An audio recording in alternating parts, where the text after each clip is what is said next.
Well, Project Heidi is completed. I've got about 2,000 miles on her now, just under, and she just runs great. Uh, just, just a great riding bike.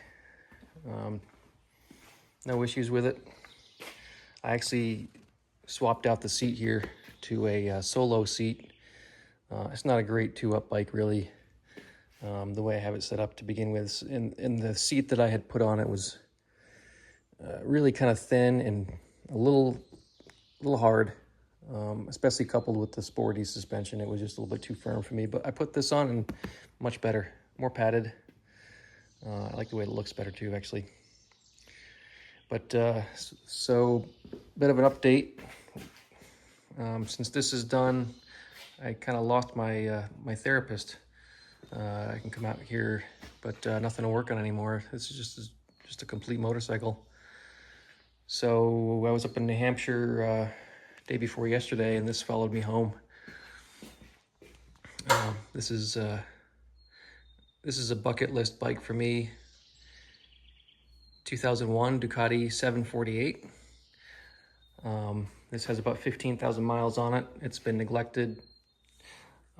Previous owner put about 400 or 500 miles on it since he got it, but when he got it, it was sitting outside. The vertical cylinder is kind of down on compression from what he says.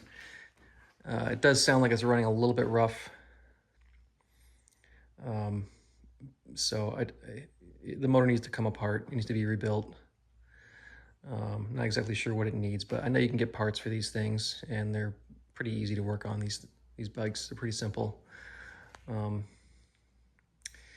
But overall, it's in a really nice.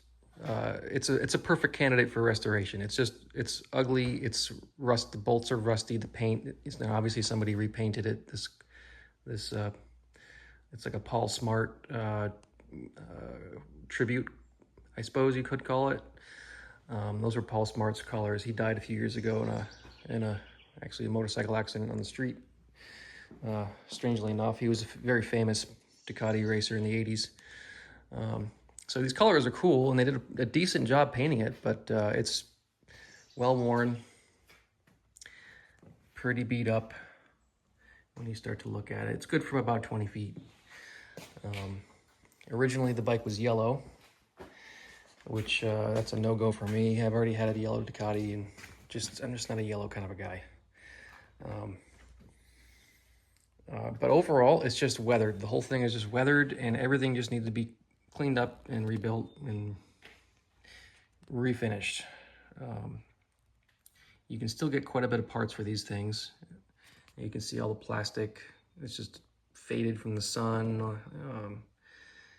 You know, you can get parts, used parts, pretty good on eBay. And a lot of the rest of it you can get, you know, OEM, brand new still. But the plan with this really is just basically a factory restoration. I'm not going to hot rod it. I'm not going to really customize it, I don't think at all. The way these came out of the factory, it's just about anything you do to it is going to be a downgrade. They're just absolutely beautiful motorcycles. They are kind of sentimental to me because right when I first got into street riding, these things were still brand new, and I just lusted after them. And I don't know, they're just very sentimental to me, and I've always loved them. They're a little bit finicky and not the most reliable things, but they can be made to be very solid bikes with some love and care. You know, high maintenance bikes, but they're just fantastic. I have not ridden it yet, and I've never ridden one. I just trailered it at home. So we're gonna find out. I probably will just take it out for one little spin before I take it apart and start working on it just to see. But I don't want to put too many miles on the engine because it's pretty, there's a big question mark with what's happened into it. Pull this fairing off. I just got it hanging by one of these clips. If I can do this one-handed. Yep.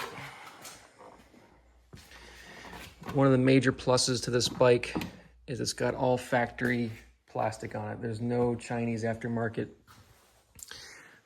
junk plastic. It's all OEM Ducati, which is just fantastic. It's actually kind of hard to find, especially a project bike. They're all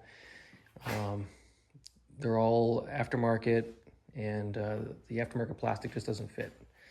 And then to find factory Ducati plastic is, you can do it, but you pay through the nose to find it, but I don't have to worry about that. So you can see it's all there. I couldn't find anything that's really scary at all. I couldn't find any, strip bolts or real issues aside from just a lot of corrosion, and it leaks like crazy. When you run it even for just 10 seconds, it drips oil. This is the S model. Sharp eye would notice this gold plating on the, it's called titanium nitride, actually, I believe. So that was one of the options on the S model, which is awesome because it just makes it that much more special, or it will be when it's done. They came with Showa suspension, front and rear, which was upgraded, and lightweight 5-spoke wheels compared to the 3-spoke on the standard model.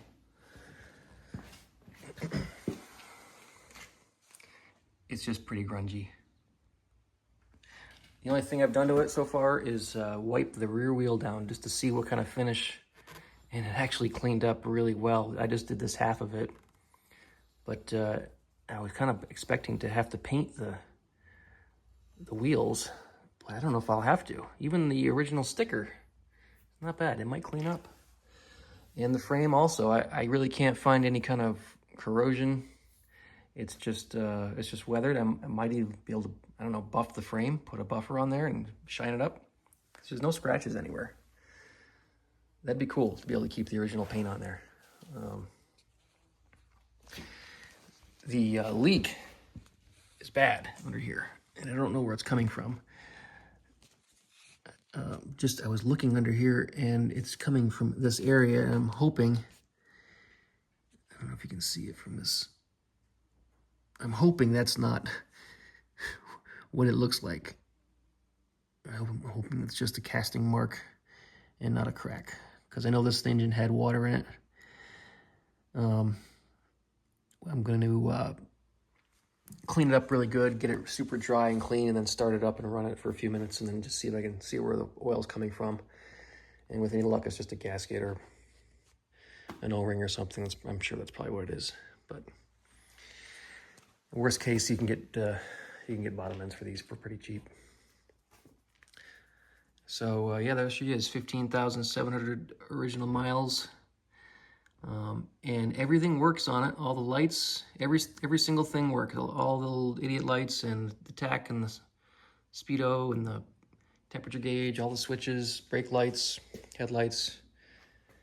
So it's nice to know I have a good starting point. Everything works when I go to take it apart, so hopefully it'll all work when I put it back together. The bike does not have a name yet. I don't know if I'm going to name it.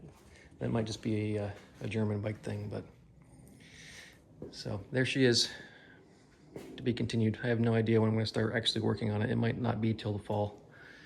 We'll see. All right, that's all for now.